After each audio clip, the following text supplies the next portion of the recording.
मोदी भगाओ देश बचाओ। तो मोदी का आदमी तीर लेकर आया है तो भटकना मत, तीर को तीर समझना भूल है, हकीकत में ये नरेंद्र मोदी का ही भूल है। इसलिए इसको छोटे दूध पीते बच्चों को माँ के गोद से छीन छीन कर आग में डाला गया कि नहीं गोदरा में? हामला औरत के सिकम को चाक किया गया कि नहीं किया गया? तो मैंने बीजेपी से करीब होते हुए नीतीश को देखा तो बिहार शरीफ के मदरसे आजीजिया को जलाया जाता है। अरे ऐसे लगाओ कि इन दोनों जालिमों के कान का हरिया पड़ जाए। सीएए का काला कानून मुसलमानों के खिलाफ है कि नहीं है? तीसरा ख्याल भी हो सकता है नापाक सा कि शायद इसकी मनहूस माने इसके बाप का नाम ही नहीं बताया। हो सकता है महानंदा नदी में कभी कोई नेता को पुल बनाने के बारे में बोले, सोचे कभी? वो अपने लोगों के लिए खून देने के लिए तैयार है। ये कार से मस्जिद तोड़ी कि नहीं तोड़ी? बीजेपी ने हमको काटा कि नहीं काटा? नीतीश ने सारे मुस्लिम दुश्मनी के कानून में साथ दिया कि नहीं दिया? आमदार में 14,000 उर्दू टीचरों को बहाली होने नहीं दिया। अभी पूर्णिया में आकर के करके गया कि बांग्लादेशी घुसपैठिया यहाँ पता था, मोदी करके गया कि नहीं किया? उधर कहा कि न सलाम चलेगा न आदाब चलेगा, यहाँ से जय श्री राम चलेगा। जितना राम भक्तों का भारत है उतना ही रहमान के परिश्तारों का भी भारत है। ये सबने दिया है हमको जो, सबने दिया है हमको जो, अपने देंगे इन बेईमानों को, हमने देंगे इस बेईमानों को। अब ये लूटे हुए लोग अपना पैसा खोलेंगे, हिम्मत और हौसले से काम लो। की बेटी है अवैसी साहब और हम लोग असल देशभक्त हैं। हालांकि इनको शर्म नहीं आ रही थी कि बीजेपी के साथ नीतीश के टिकट पर 2010 में इलेक्शन लड़ा था, 2019 में भी लड़ा, 20 में लड़ा। इसको शर्म नहीं आई और ये कह रहा था मोदी भगाओ देश बचाओ, मोदी भगाओ देश बचाओ। अच्छा नारा था, लेकिन 3 महीने में क्या हो गया कि अब ये कहता है नहीं नहीं मोदी लाओ और मुझको बचाओ, मोदी लाओ और मुझको बचाओ। और जनता ने कह दिया है अब उनको हर जगह पर कि मोदी क्या, मोदी का अगला भी आ जाएगा तो तुमको बचा न सकेगा, क्योंकि कबूतर के अंडे से चील नहीं जन्म ले सकता है और सीमांचल से कभी भी भूल का बस नहीं जीत सकता। ये तय कर दिया है लोगों ने। और देखो ये नेटवर्क है कौन? जब मोदी का ये आदमी है वो तीर लेकर आया है तो सीमांचल के लोगों को इतना बेवकूफ समझता है क्या? क्या नीतीश कुमार प्रधानमंत्री का उम्मीदवार है कि मोदी? बोलो आवाज से बोलो, मोदी। तो ये जीत के जाएगा तो किसको प्रधानमंत्री बनाएगा? मोदी को। तो मोदी का आदमी तीर लेकर आया है तो भटकना मत, तीर को तीर समझना भूल है, हकीकत में ये नरेंद्र मोदी का ही भूल है। इसलिए इसको पहचान लो ये कि नरेंद्र मोदी का फूल लेकर ठगने आया है।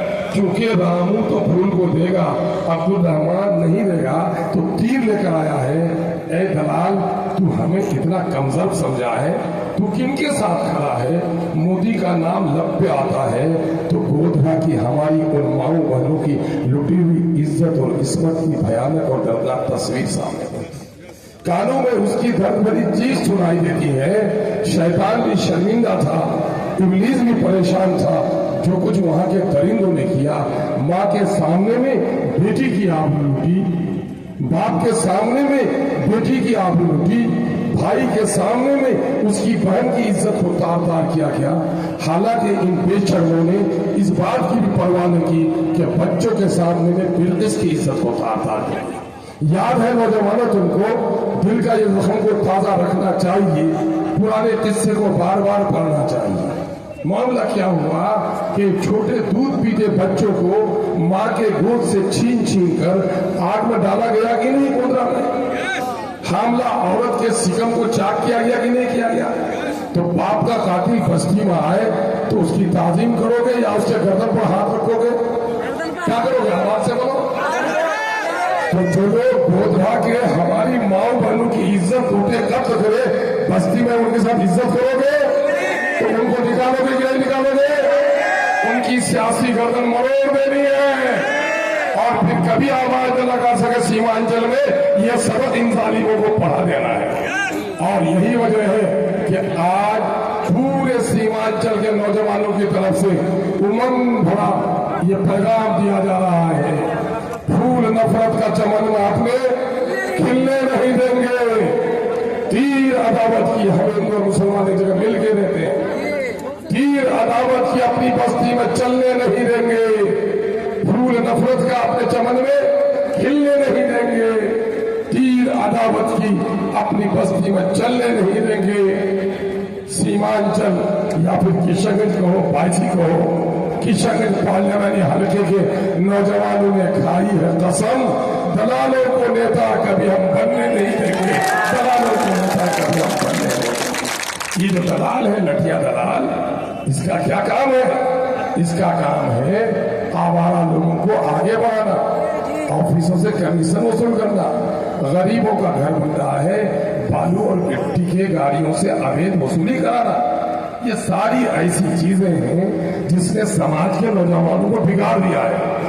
मैं फख्र नहीं करता, अल्लाह का शुक्र अदा करता हूँ कि जब 2014 में मुझको टिकट दिया और मैं हार भी जाता तो वजीर बनता, तो मैंने बीजेपी से करीब होते हुए नीतीश को देखा तो मैंने उसके टिकट को लात मारकर कुचलकर फेंक दिया।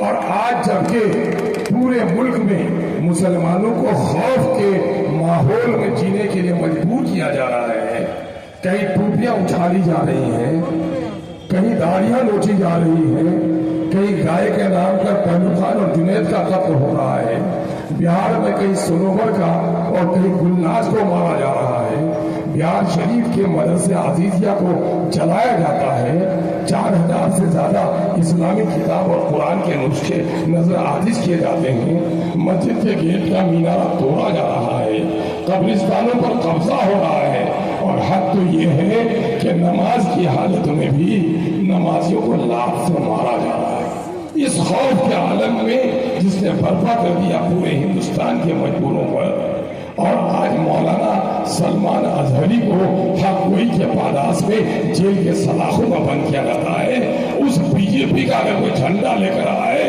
उस नरेंद्र मोदी को कोई वजीर आजम बनाने के लिए आए, तो बोले वो हमारा दुश्मन है कि नहीं है?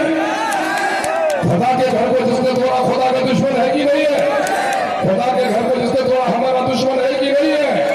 3 तलाक के जरिए से शरीयत पर हमला किया, शरीयत का दुश्मन हमारा दुश्मन है कि नहीं है? बाईसी के लोग इनकलाबी नारा लगाते हैं, नारे तकबीर बुलंद करने वाले इस तरह नारा लगाते हो, नारा ऐसा लगाओ, ताली ऐसी बजाओ कि नरेंद्र मोदी का सियासी रुखसार और नीतीश कुमार का सियासी गाल लाल हो जाए। ताली ऐसी बजाओ, नारे ऐसे लगाओ कि इन दोनों जालिमों के कान का हरिया पड़ जाए। मामला ये है कि इन जालिमों ने हमारे साथ क्या सलूक किया है। 3 तलाक का दुश्मन, 3 तलाक पर बिल लाने वाला शरीयत का दुश्मन है कि नहीं है? तो जो शरीयत का दुश्मन हमारा दुश्मन है कि नहीं है? सीएए का काला कानून मुसलमानों के खिलाफ है कि नहीं है? जो मुसलमानों का दुश्मन हमारा दुश्मन है कि नहीं है? जो 400 पार पार्लियामेंट जीतकर हमारे आईन से मिले हुए हमारे हुकूक को छीनना चाह रहा है, वो मुसलमानों का ही नहीं देश का दुश्मन है कि नहीं है? मेरे भाइयों, इनके खिलाफ मजबूत इत्तेहाद की जरूरत है। और वो पैगाम लेकर मेरी ससुर अवैसी आया। मैं आपको एक बात कहता हूं, अब तक आप जो चुनते हैं तो मुझे क्या एमपी बनाना चाहते हैं? आप एमपी बनाना चाहते हैं, लेकिन मैं ये समझता हूं मुझ जैसे गरीब और मामूली घर के बेटे को हमारे अमोर के भाइयों ने जिता लिया। अमोर में पहले भी एमएलए था ना, बहुत भारी भरकम समाज में था। कभी अमोर के नदियों के कटाव का चर्चा करने की हिम्मत हुई? और मुझको देखते हो कि लड़ता हूं कि नहीं लड़ता हूं, सबके लिए लड़ता हूं कि नहीं लड़ता हूं। आज वोट देने के लिए दिल्ली, पंजाब, हरियाणा कहां से लोग आ रहे, बैरून मुल्क से आ रहे, और ये कह रहे हैं कि मैं बहन की शादी में नहीं गया था एमएलए साहब, लेकिन आप वोट देने आ रहा हूं। मैं ईद में नहीं आ सका, मैं आपको वोट देने आ रहा हूं। एक परदेसी नौजवानों, तुम्हारे इस जज्बे को मैं सलाम करता हूं। और ये तुम खुदाई फौज हो, तुम खुदाई फौज हो। मेरी ससुर अवैसी साहब के इस कारवा में प्रदेश में रहने वाला नौजवान, मैं दावे के साथ कह सकता हूं कि 99% परदेसी नौजवान आज एमआईएम का खुदाई फौज है, और वो अपने पैसे से काम कर रहा है। क्यों? उसने जाकर दिल्ली पंजाब देखा, वहाँ की खुशहाली देखी, अपनी बदहाली देखी। जब अपनी बदहाली देखी तो उसे उम्मीद की किरण नजर आई कि MIM आई है, मेरे ससुर अवैसी मेरी भी लड़ाई लड़ रहा है, यही वजह हुआ आया है। मैं सिर्फ MP नहीं, आज आपको एक चीज देने आया हूँ, वो मेरी ससुर अवैसी के सबके में लेने आया हूँ। मैं सवाल करके अपनी गुफ्तगू खत्म करूंगा। चौराहे पे एक बच्चा खड़ा है, पूछो उनसे तुम्हारा नाम क्या है? बच्चा अपना नाम बता देता है, राम रहीम अब्दुल रहमान या राम प्रसाद, कोई भी बता देता है। पूछो तुम्हारे इस बस्ती के मुखिया का नाम क्या, सरपंच का नाम क्या, नमाज कौन पढ़ाता है, पूजा कौन कराता है, सबका नाम बच्चा फटफट बोलता है। तो एक आदमी को हैरत हुई, 10 साल का बच्चा सबको जानता है। पूछा बेटा तुम्हारे बाप का नाम क्या? तो बोला अब बच्चा कुछ नहीं बोलता। बोलो बेटा बोल ले, तेरे सबका नाम जाना, बाप का नाम बता। बच्चा कुछ नहीं बोलता। क्या ख्याल होगा नौजवान तुम्हारा? शायद इसका बाप मर गया होगा ना? या ये भी ख्याल होगा कि शायद इसका बाप कोई बदनाम जमाना आदमी है जिसका नाम लेते हुए बच्चा शर्माता है। एक तीसरा ख्याल भी हो सकता है नापाक सा कि शायद इसकी मनहूस माँ ने इसके बाप का नाम ही नहीं बताया, हो सकता है। अब मैं पूछो जनाबे बैरिस्टर सुदीन अवैसी साहब हैदराबाद में अभी अख्तरुल ईमान को भी तुम ताक पटक दो। मैं पूछ रहा हूँ बिहार में यादवों का नेता कौन? दोपहर का खाना नहीं खाया क्या? कौन? लालू तेजस्वी। पासवान का नेता? कोयरी कुर्मी का नेता? मल्ला का नेता? मुकेश सहनी। मांझी का नेता? जितन राम मांझी। अब ठहर जाओ, अब मैं पूछ रहा हूँ, हैदराबाद को छोड़ दो, मजलिस को छोड़ दो, तुम्हारा नेता कौन? बोलो माफ करो मुझे, उस मासूम बच्चे का हाथ जो चौराहे पे खड़ा है वो तुम्हारा और हमारा है कि नहीं? इस सवाल का जवाब मिलना चाहिए कि नहीं मिलना चाहिए? ये 70 सालों में हमको नहीं मिल सका। अल्लाह का शुक्र है अब हम फख्र से बोलते हैं, चांद का दाग शर्माए है, मेरा नेता उससे भी खूबसूरत लगे है, उसका नाम बैरिस्टर सुदीन अवैसी। अब इसीलिए पार्टी ने तय किया है ना, अब अपनी पार्टी अपना वोट। तो ये तय कर लिए हो ना, अब सबका नेता नहीं मेरा भी नेता बोलेगा। अब किसी के पीछे नहीं दौड़ेगा, हम अपने नेता के पीछे दौड़ेंगे। बच्चा यतीम होता है तो कभी इस चचा के साथ, कभी उस चचा के साथ, नहीं देखते हो? कभी कांग्रेस का दरी बिछाता है, कभी इसका दरी, कभी उसका दरी बिछाता है। लेकिन गैरतमंद जो है वो आप किसी की दरी नहीं बिछाएंगे। मेरा लीडर असदुद्दीन अवैसी आया, दरी बिछाएंगे और कालीन बिछाएंगे तो अपने लीडर के लिए बिछाएंगे। और ये बात देखो ये क्यों हुआ, ये हमारी हालत खराब क्यों हुई?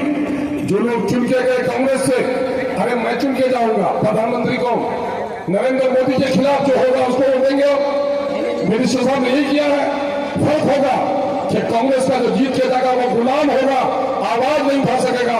अख्तरुल ईमान जीत के जाएगा तो बैरिस्टर सुदीन अवैसी के बाजू में बैठकर वोट देने से पहले अपने इलाके की तरक्की का मंसूबा तय करेगा कि मेरे इलाके के लिए क्या कर रहे हो, तब तुमको वोट देंगे। हम गुलाम नहीं के मुफ्त तुमको वोट देंगे। लोग बोलते हैं ना बोलने से की होते बोले, महानंदा नदी में कभी कोई नेता को पुल बनाने के बारे में बोले सोचे कभी? आज गरीब परदेसी नौजवानों, प्रदेश के जो नौजवान जाता है, मैंने कहा पटने में मुख्यमंत्री जी, जो नौजवान अपने बीवी बच्चे को छोड़कर दिल्ली पंजाब जाता है, 15 दिन की अपनी दुल्हन को छोड़कर पंजाब जाता है, वो कमा के 100 रुपए लाता है तो 30 रुपए बिहार सरकार को, 20 रुपए दिल्ली की सरकार को देता है। उसके कमाई का टैक्स देते हो। जब वो बेचारा मर जाता है विदेश में, उसकी बीवी बच्चे मातम करेंगे कि लाश लाएंगे चंदा लेकर, उनके लाश बनाना पड़ेगा। मंत्री ने गवाही दी असेंबली में कि अख्तर साहब ने गरीबों का सवाल उठाया था, मैं विदेश से लाश लाने का सरकारी इंतजाम कर रहा हूँ। आज मुफ्त लाशें आ रही हैं देश के अंदर, लेकिन कुछ सब नेता चंदा करके लाश आता है तो इसी काम के लिए। कोरोना में देखो अभी हमारे यहाँ नहीं आ सके भाई जनाब वारिस पठान साहब, कोरोना में 2-2 ट्रेन भिजवाया उन्होंने कस के लोगों को। हमारे कुछ साथी रहे अहमदाबाद में, उन लोगों ने 3000 लोगों को खाना खिलाया है 2 महीना 2.5 महीना तक। आदिल हसन एडवोकेट है, 1-1.5 महीने तक पूरे हिंदुस्तान के में जहाँ भी फंसा, बिहारी और सीमांचल सबसे पहले फोन हम ही लोगों को करता है। वो जानता है कि पूरे मुल्क में अगर MIM का जहां भी एक सिपाही है वो अपने लोगों के लिए खून देने के लिए तैयार है। ये काम हम लोगों ने किया है। आज जो पूरे मुल्क में एक बिरादरी का माहौल पैदा कर रहे हैं, ये बड़ी नामद चीज है दोस्तों। ये लीडरी देने के लिए आप क्या आए हैं? कहां से मस्जिद तोड़ी कि नहीं तोड़ी? बीजेपी ने हमको काटा कि नहीं काटा? नीतीश ने सारे मुस्लिम दुश्मनी के कानून में साथ दिया कि नहीं दिया? आप लोग कहते नौकरी दिया। नौकरी कोई नेता अपने बाप के घर से देता है, अपने बाप के घर से देता है। तुम क्या कहोगे? मुश्किल तो नहीं हो जाता है, ये रिस्क ले रहा है। अरे तुम्हारी नौकरियां मारी गई, पूछो इनसे। 3 करोड़ 31 लाख मुसलमान जाति आबादी गणना के मुताबिक नौकरी में से 3,68,000, 1,73,000 नौकरी देकर 1,95,000 नौकरी से जिन जालिमों ने महरूम रखा है, चंद नौकरी पाने वाले कहते हो कि नीतीश पर आका है। तुमको ख्याल नहीं कि मैंने 1,95,000 नौकरी खत्म कर दी। बिहार में 14,000 उर्दू टीचरों को बहाली होने नहीं दिया। फारसी के इदारों को इसने बंद कर दिया। उर्दू के अकेडमीज को इसने बंद करके रखा है। इन जालिमों के करतूत से वाकिफ हो जाओ। ये मुसलमानों के दुश्मन है, ये सीमांचल के दुश्मन है, ये उन लोगों के दुश्मन है जिनका कलमा ला इलाहा इल्लल्लाह मुहम्मद रसूलुल्लाह, उनके दुश्मन है। आज हम क्या लड़ाई से मुसलमानों की लड़ते? सीमांचल एक कश्ती है, इस बस्ती में हर कोई रहता है। हिंदू मुस्लिम सिख ईसाई हम सब के लड़ाई लड़ते हैं। कोई भाई का लाल है अवैसी साहब के बारे में या मेरे बारे में बता दे कि कभी किसी नॉन मुस्लिम के खिलाफ हम तो मजलूम के इंसाफ की लड़ाई लड़ते हैं। सबने राजद खामोश रही, इन नौकरियों में उनका मामला नहीं था। आज उनका नेता क्या क्या बोल रहा है। अभी पूर्णिया में आकर के कह के गया कि बांग्लादेशी घुसपैठिया यहाँ पर था, मोदी करके गया कि नहीं किया? उदाहरण से पूछो कि तुम घुसपैठिया की औलाद हो कि भारतीय की औलाद हो, जवाब दो।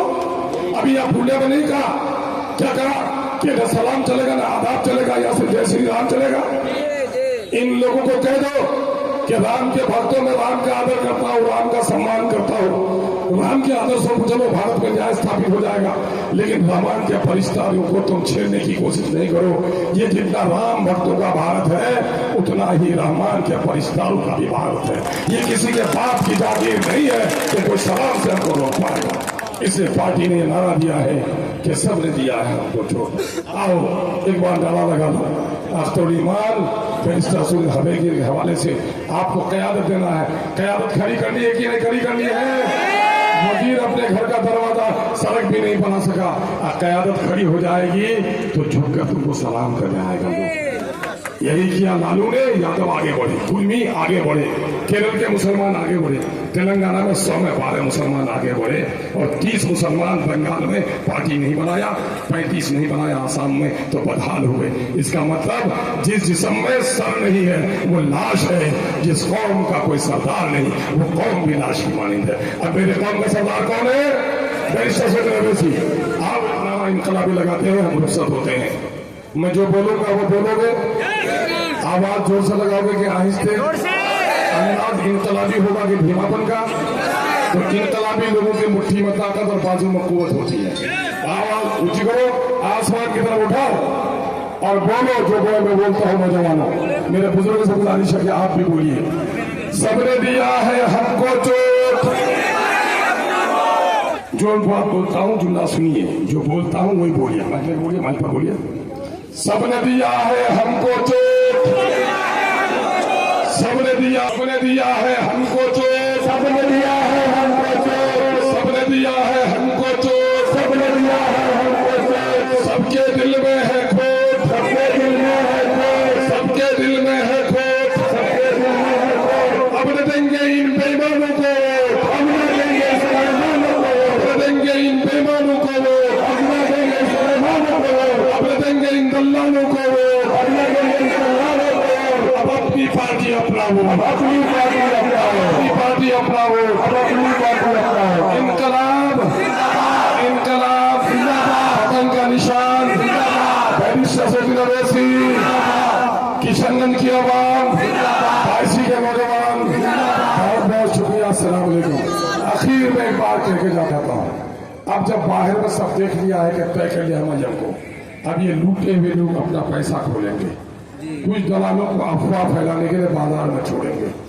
इन लूटे हुए लोगों के पैसे लूट लेना, पेशाब खाना बना देना, पाखाना का घर बना देना, लेकिन और दूसरी बात जो अफवाह फैलाए कि उधर सुलेमान का वोट नहीं इतना नहीं है, उसका फटवा पकड़ लेना। क्या तेरे किस बाप ने बताया कि वहां वोट नहीं है? तुमसे ज्यादा व्यापार तो यकीन जानो, हिम्मत और हौसले से काम लो। जब कोई कौम सदाकत पर उठती है, ऊपर वाला उसकी मदद करता है।